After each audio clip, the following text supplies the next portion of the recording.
You are tuning in to the You Are Loved podcast, where we hope to bring love and kindness to the world.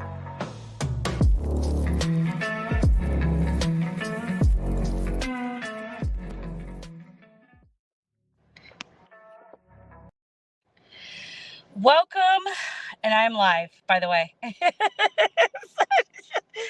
Oh, goodness gracious. Okay, welcome to another live podcast with the You Are Loved podcast. We have amazing John Dilworth on with us today, who is a poet, and he has written a book called A Collection of Collections, which is a volume of poetry by John F. Dilworth II that documents his perspective as a young Black man maneuvering through the turbulence of the 21st century America.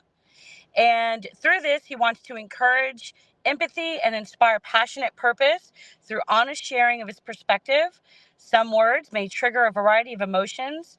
Dilworth chooses to include them as a mark of his authentic experience as he captures the beauty and truth of people loving, hurting, and striving in America. Thanks so much for joining us today, John. Oh yeah, thank you for having me. Thank you for having me. Thank you for sharing that bit about my book. Yeah, of course.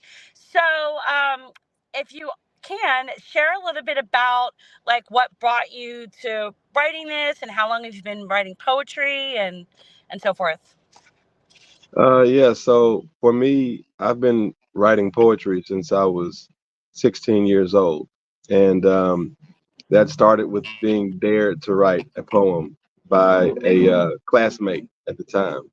And so ever since then, I've been kind of addicted to the expression that I get from it. And so I've been going for many years. In terms of a collection of collections, Black American poetry, that came from the year 2020. When the year started, I, I thought I'd just put together a collection of poems that I wrote during the time that the whole COVID situation was kind of developing, thinking that it would be um, maybe a month or something, but it ended up being so much bigger.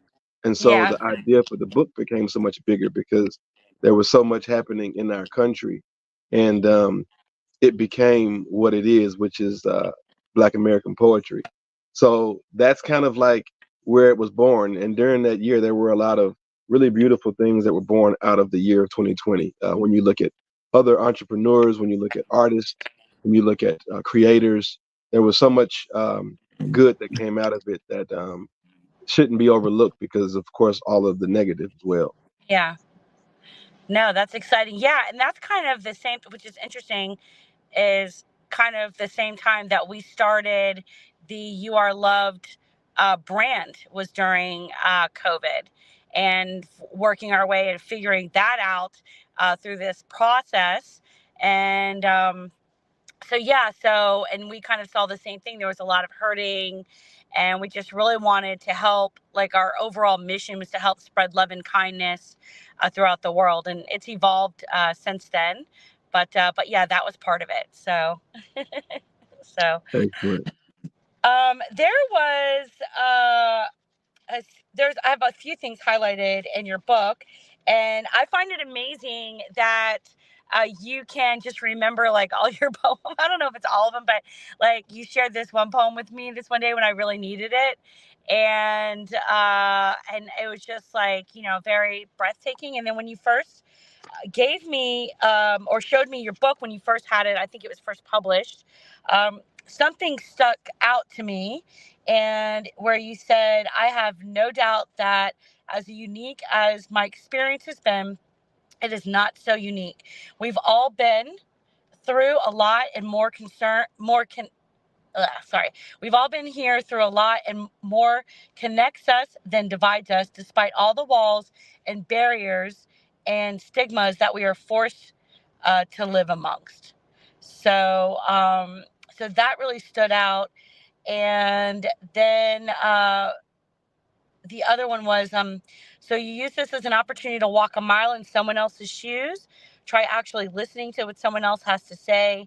Have a desire to understand and be willing to be open willing to open up your heart to your husband or wife or parent or child or coworker or total stranger?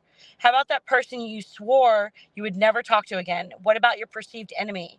Because we're all in this thing together, and this is sharing of perspective, and poetry just may be the vaccine. So I thought that was beautiful. So yeah. And it's interesting because I deal a lot with um, I, I have this fight side of me, right? Where I just want to like just fight for injustice. And I just can't, that's just like one of my biggest pet peeves is like just injustice against um, people. And, and then I end up creating chaos in other areas of my Mhm. life. And so it's really sitting back and say, okay, I can either fight through this or I can find some grace, some love, some kindness. And then I like have these talks with myself, like, Jacqueline, you're building this whole thing around you are loved. You really need to start representing that more. And you need to make some changes. So it's Mhm. interesting. You have a t-shirt that you always wear. Why don't you tell us what that is? The T-shirt I always wear. Yep, I sure do. Meditation for the masses. So I love that. Motivation I for love the that. masses. Yeah. So I wear the shirt. Motivation for the masses is a big part of my life. In that, when I was much younger, I was actually 21 years old, and I had been writing poetry in my journals that were beginning to get kind of tattered and worn. And Uh-huh. I started. So I mean, way back then, I started typing the words of my poetry into onto the computer so that I could preserve them. And in that process of me having to go through these words that I had written over the previous 5 years of my life as a young person, like reading the words, were really motivational to me. Um, Going through and having to really dissect what I had written, because I very rarely was going back and reading what was already written. And in that process, it became kind of a spiritual journey of typing all this stuff up. And in that process, motivation for the masses became the spiritual charge on my life, because I felt like the motivation that I was getting from the poetry was not only for me, but it's also for the masses. So motivation for the masses has been like the title of my life. And it's now the title for the production company for the show, which is um, the spinoff of the book, the Black American Poetry, is now being converted into a streaming series. So it's like motivation for the masses is just me through and through. So I wear the shirt just to keep myself reminded and to always share it with others. No, that's awesome. That's awesome. So, tell us a little bit about your series. What's that like? Can you go into more a little bit? And when is it going to Yeah. be launched? And yeah. Yeah, so the series is like currently under development. What it is taking the book, which is Black American Poetry, which was dramatized. We did it at City Winery in Atlanta. Yeah, boom. So we basically took that Great book. venue. Oh yeah, yeah, and it was a great night. We Yeah. dramatized what was in the book on stage. And when it was done at that time, I knew that it would be something to do again and again, not just with myself as an artist, but also with others. Um, but Yeah. since then, it's been um, a it's taken on a whole new life of its own, because it's now a more dynamic visual experience than what you would get from a live show. We're going to be leveraging virtual production in order to tell these stories. It'll be poetry. It'll also be other performers who are doing other things that kind of express that black perspective, uh, from singing, dancing, all different types of performance. So that's under development now, and we will probably be launching the production in terms of actual filming of the show in early of next year.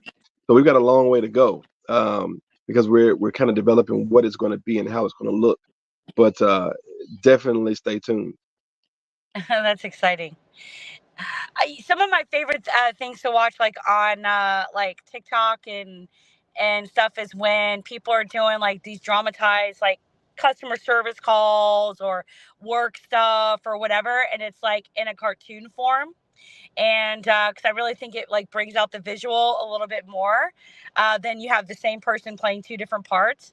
And I don't know, I just thought of like I could just picture that with, and I have no idea like which way you're going in, but well, I guess we'll find out once it's released. But having like a dramatization of like the poetry and maybe like what's happening around that or something. I don't know, in Oh, a it's gonna be out cartoon, of this like, world. Yeah, yeah, or you could just do like some quick clips and stuff like that to help promote it on, TikTok and stuff, and Instagram and whatever platforms you use. yeah. So that's exciting. Do you guys have a deadline, or do you know when you guys are hoping to launch that?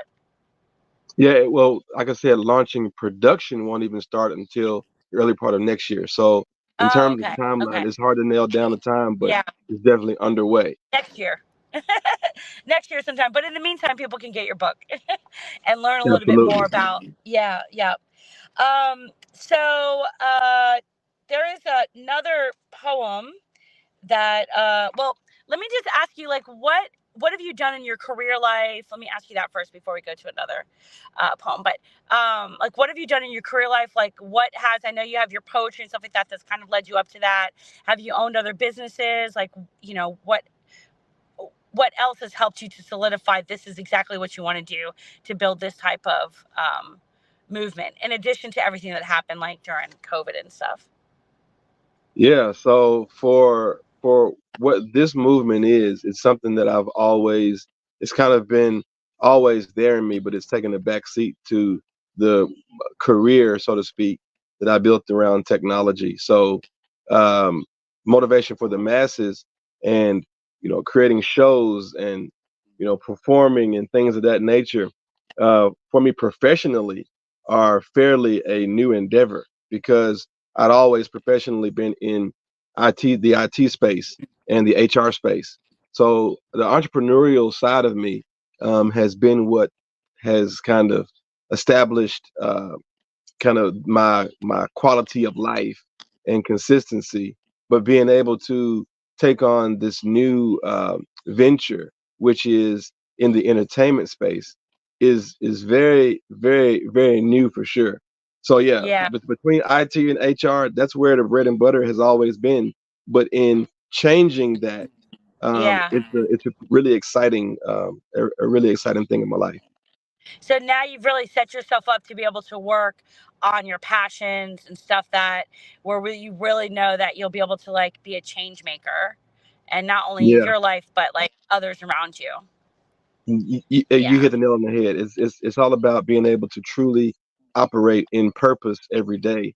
Um, Even though there is purpose in in building out the type of operations that we were providing before, but there's a difference when I get to mix in that passion I have for connecting with people, either on a stage or visually, with my voice, with my words, with art overall. So that's what just takes it to a whole new level for me. It ignites that passion for sure. Okay, that's awesome.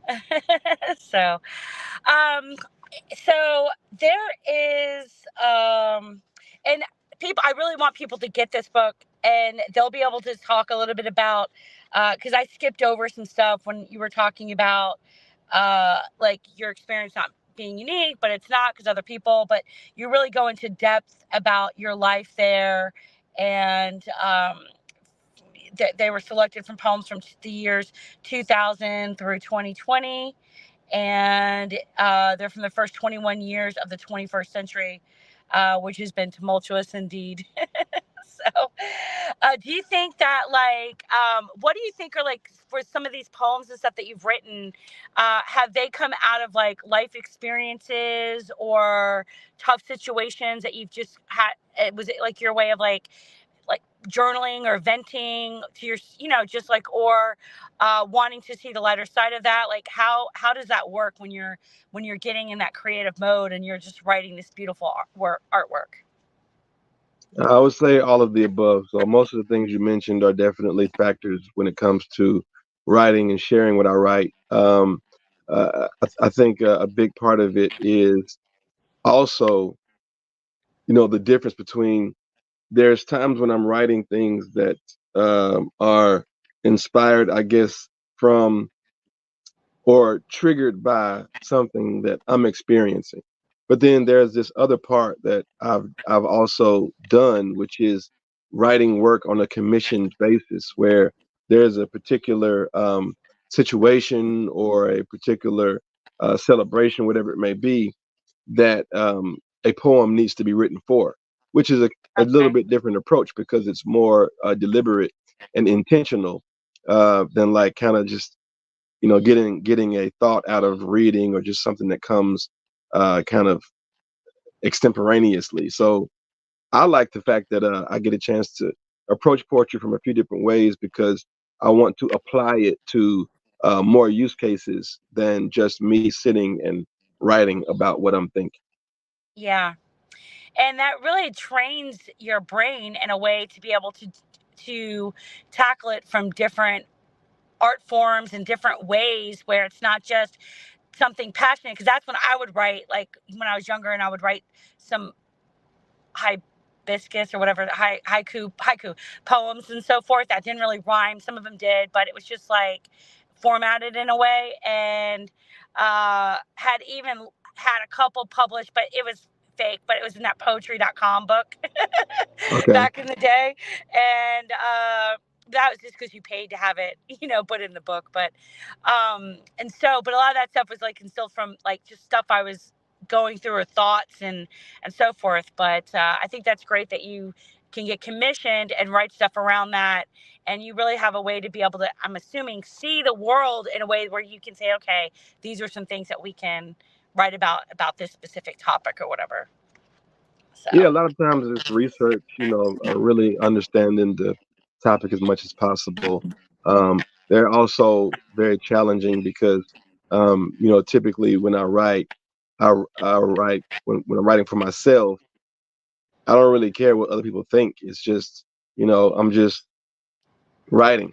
And yeah, fortunately, a lot of that people have responded well to, but that wasn't the intention. But when it comes to being commissioned to write something or writing for a specific um, occasion, it can, especially if it's for a person. Let's say a person has died, or a person is being celebrated, then there's a lot more pressure there because you want it to be true to and honor that person, or you want it to be what the person who is requesting you to do this.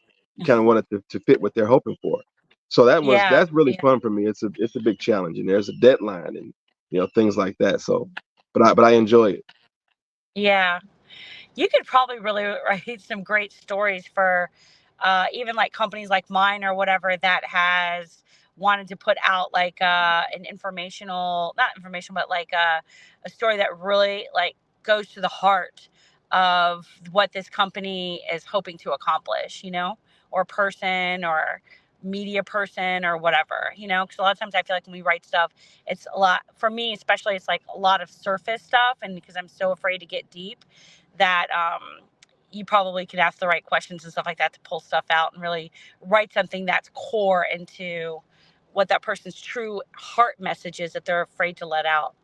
Yeah, So, yeah. No, I've done some stuff like that for the corporate side, and those are also really challenging and require research. But no, that kind of stuff is, yeah, I'm all about it.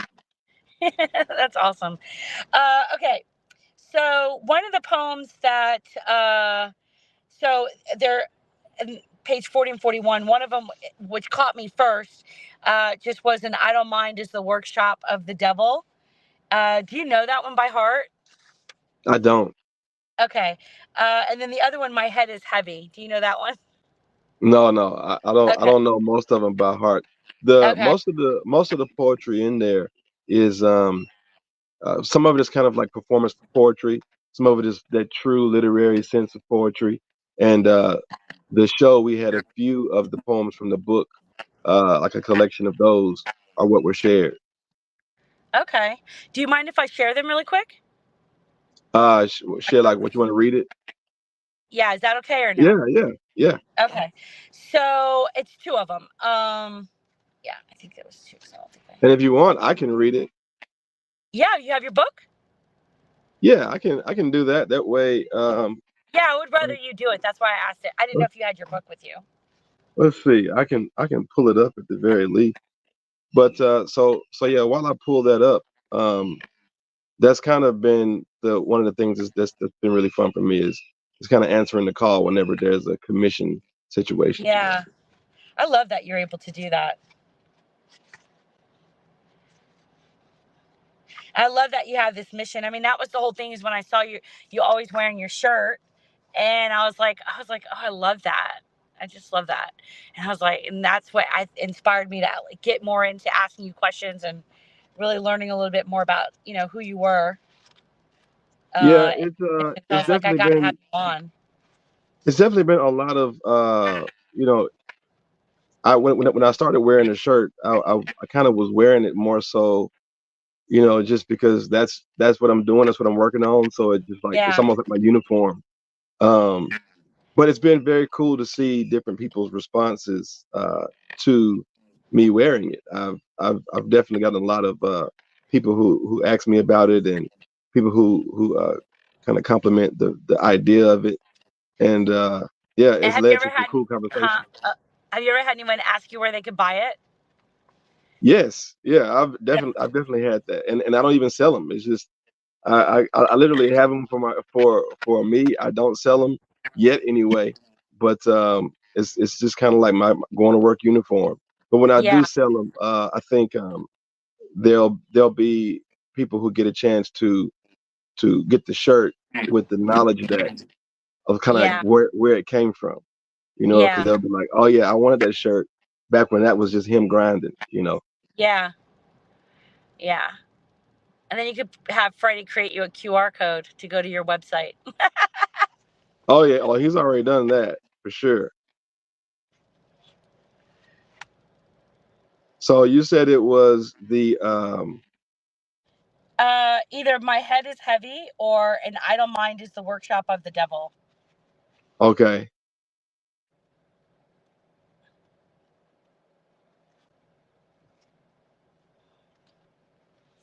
An idle mind is the worship of the devil. Okay, we'll go with that one.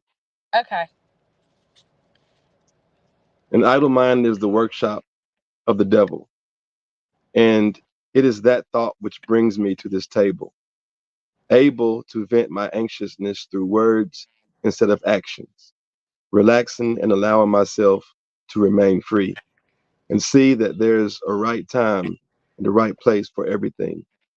Anything can be accomplished if I first develop a plan, understand myself, and prioritize my goals.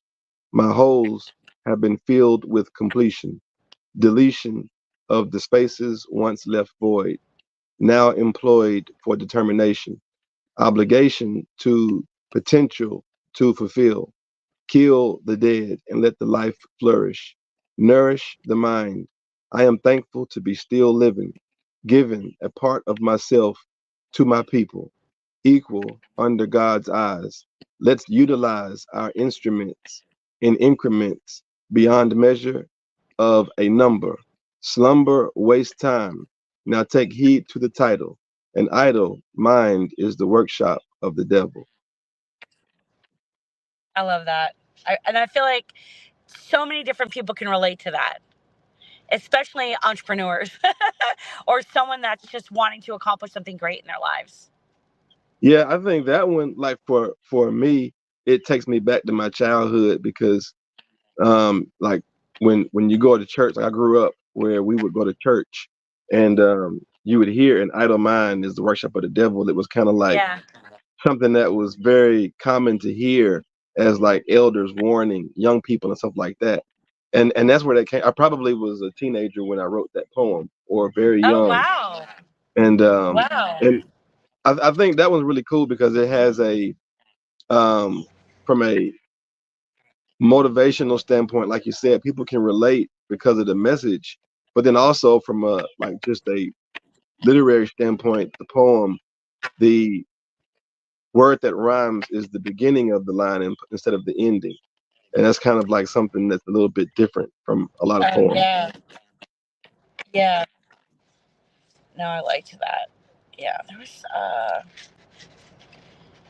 something. And I love that. Um, as a Caucasian woman, I love the fact that even though you say Black American poetry, that your stuff is really universal and that you really are open to providing that to everybody, and that you just really less with your motivation for the masses. So I love that too. So I was Thank you trying for to saying find the that. section in the, huh?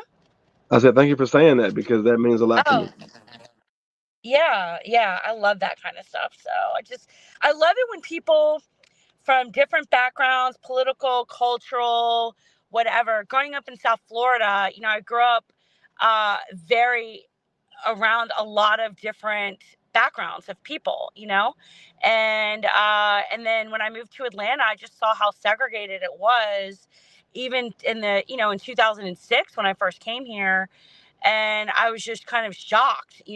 It was blown away because if I went out to a restaurant or club or whatever in my 20s, it would be everybody there. It wouldn't Yeah, be like one specific race. And I was just like, this is weird to me.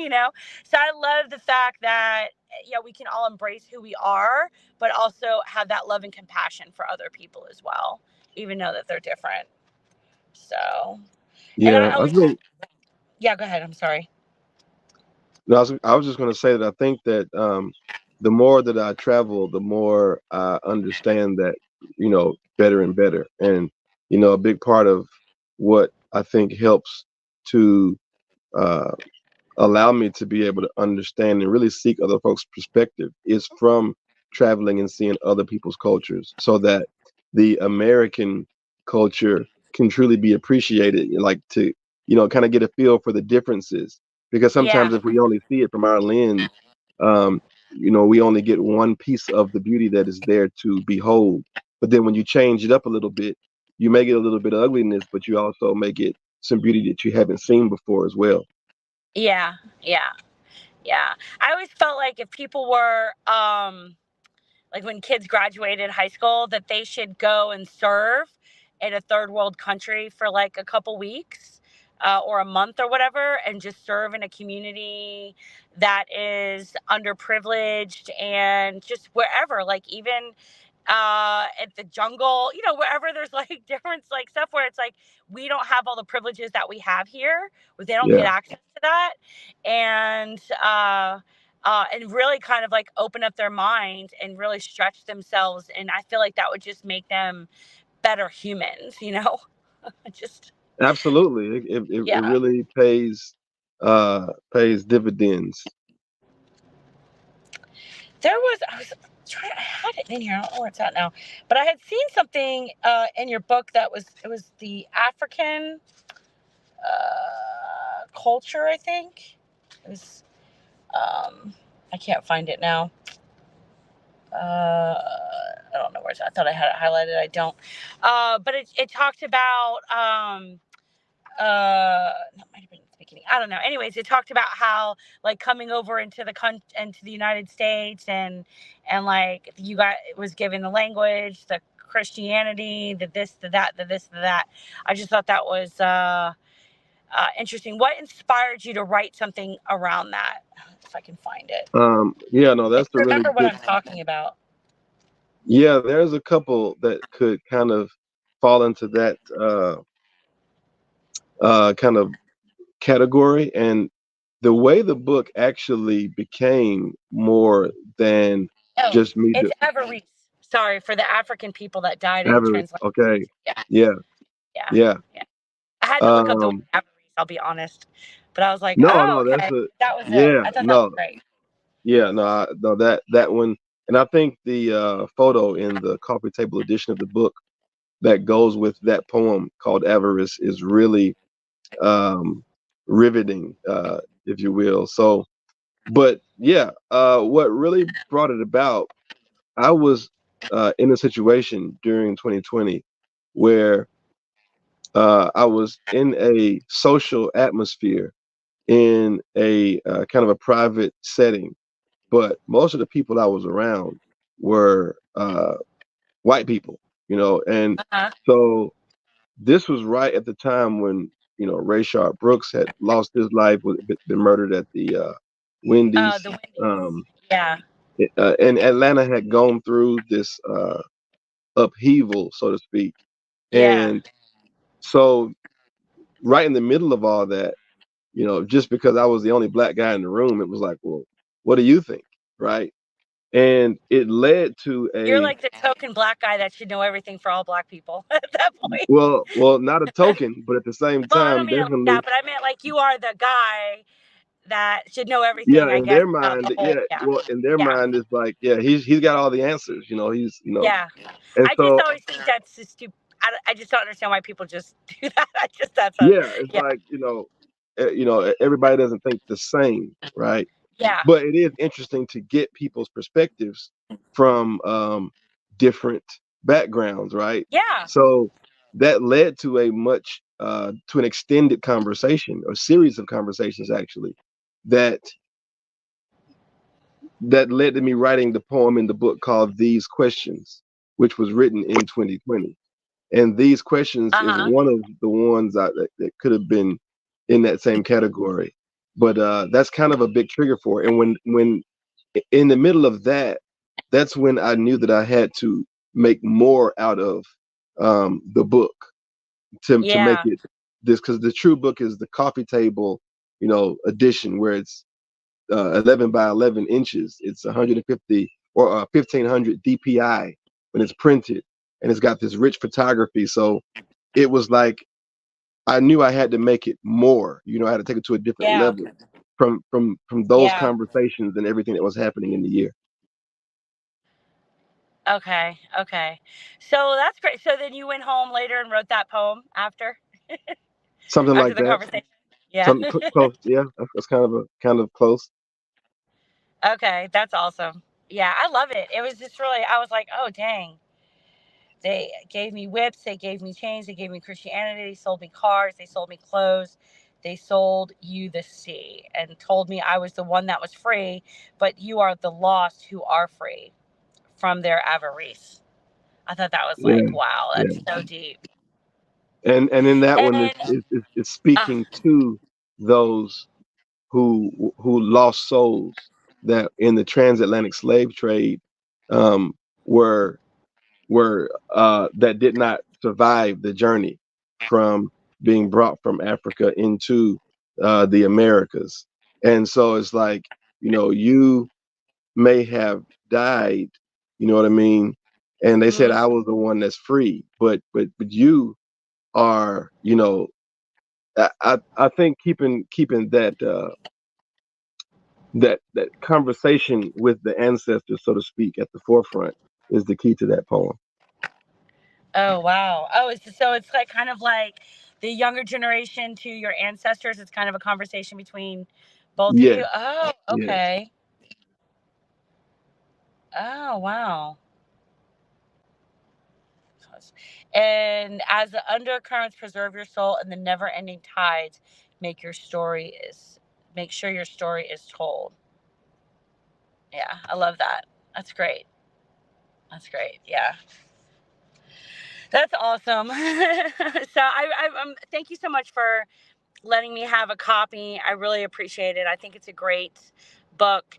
Um, and I very just well. thought that was really great. I have to be honest, like years ago, I don't have to be honest, I could lie, I guess, but I always try to be.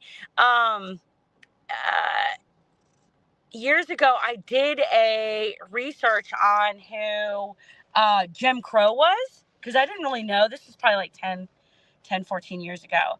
And I found this letter that he wrote to some politician or something. And it was just like an outline of through like segregation and all that stuff here in the United States and how they wanted to like, I guess, outside of segregation, control the black community and stuff like that through government.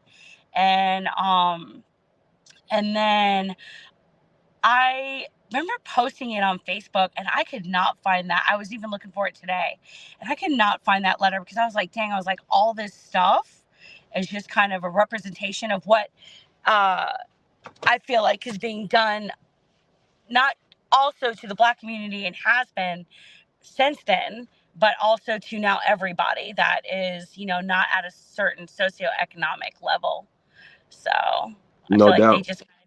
they expanded it. So, what's crazy is, I was in I went through Alabama and had gotten a speeding ticket. I went through like a speed trap and wasn't paying attention and like speeding. So, but when I was in uh, court, and huh?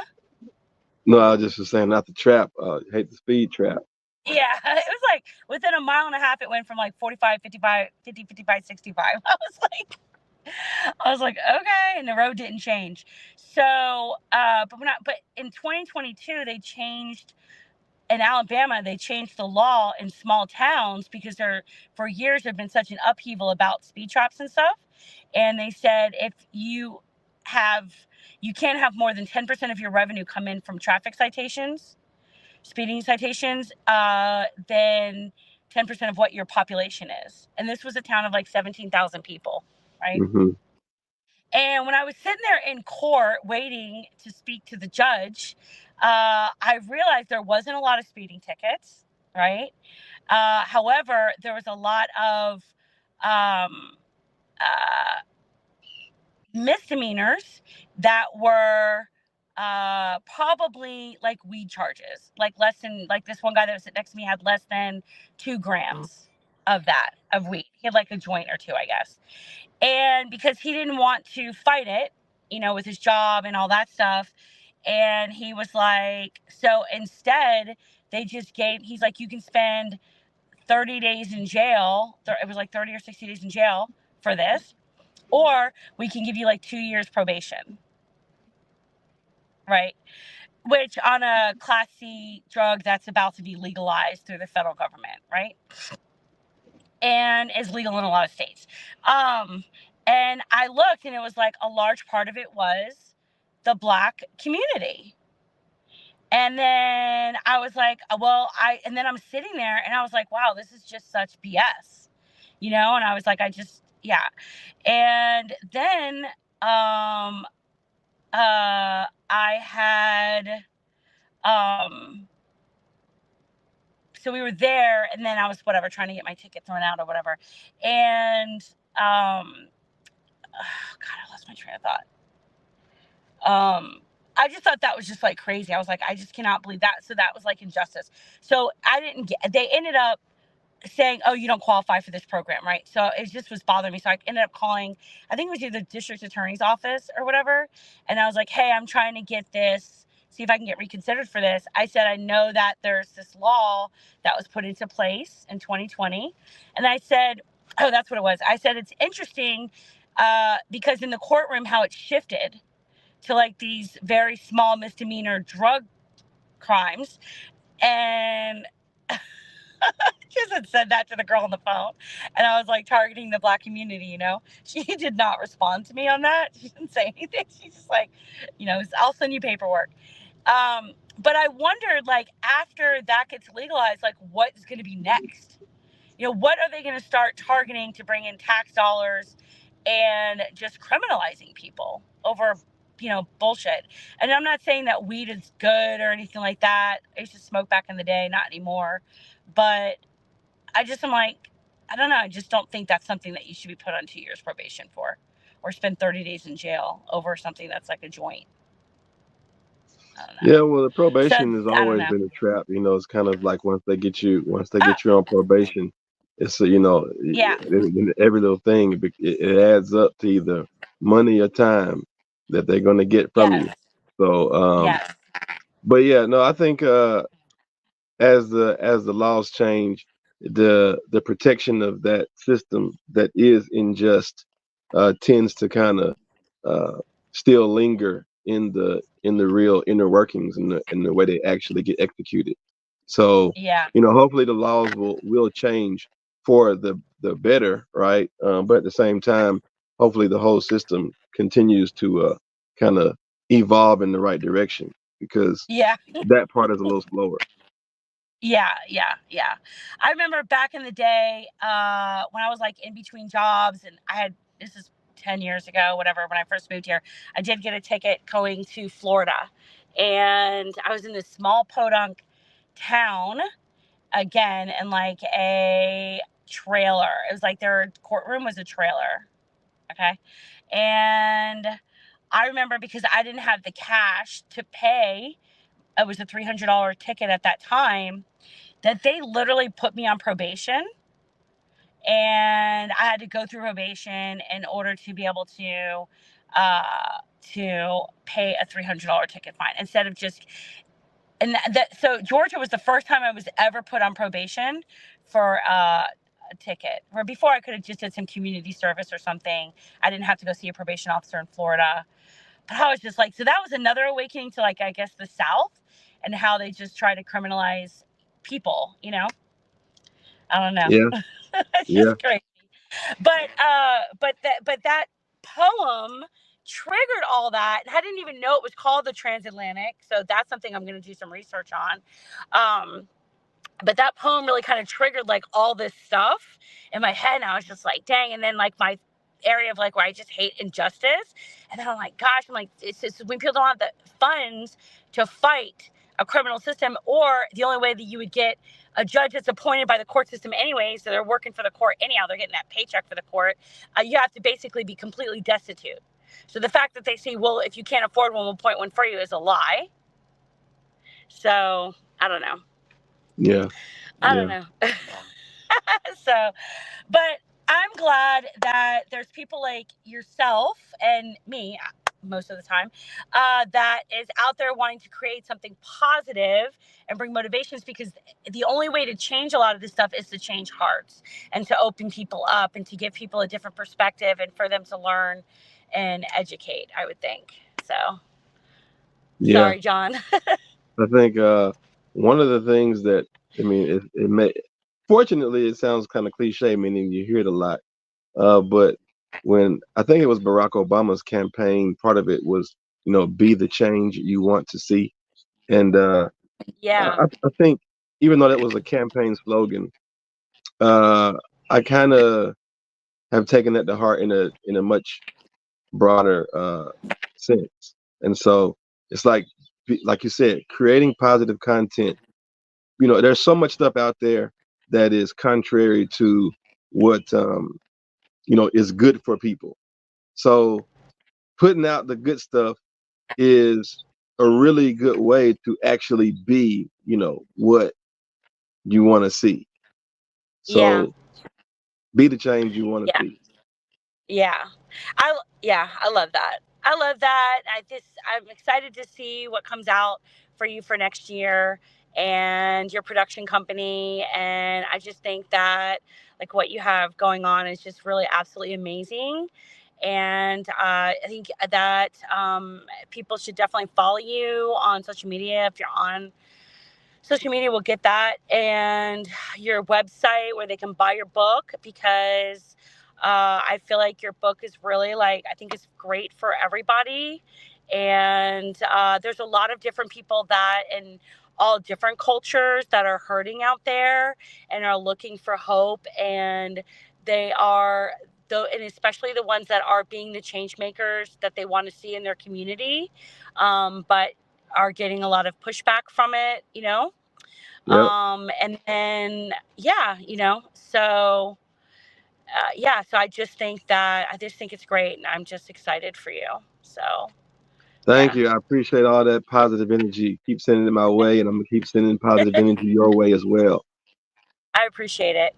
So where can people like find your book? Where can The they the buy easy it? way is just my name, John F. Dilworth. So my Facebook and Instagram and LinkedIn and website, all that stuff is John F. Dilworth with one L. So if you Yeah. go by that, I think you'll probably be able to find motivation for the masses and Black American poetry and everything else.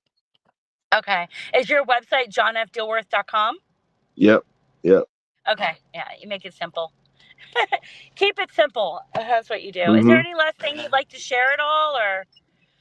Well, just to that group that you mentioned, who are people that are change makers that are working towards building something, working towards doing something great. Keep pushing. Do not give up. Even when it gets slow, even when it may come up against challenges, don't give up, because it's not over until you do that. So if you don't give up, Yeah. the opportunity for winning, the opportunity for success is right there at the other side of it. Keep pushing. Yeah. And you wrote that in the book. You said, keep going. You don't lose until you quit. All right, John, thank you so much. I really appreciate your time. I know you have a lot going on today. And so thank you so much for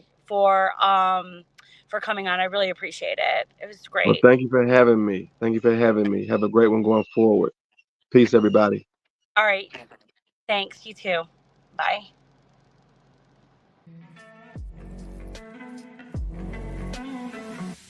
Thank you for tuning in to another episode of You Are Loved. If you have any topic ideas or would like to be a guest on the show, please hit us up on Instagram at YouAreLoved.store.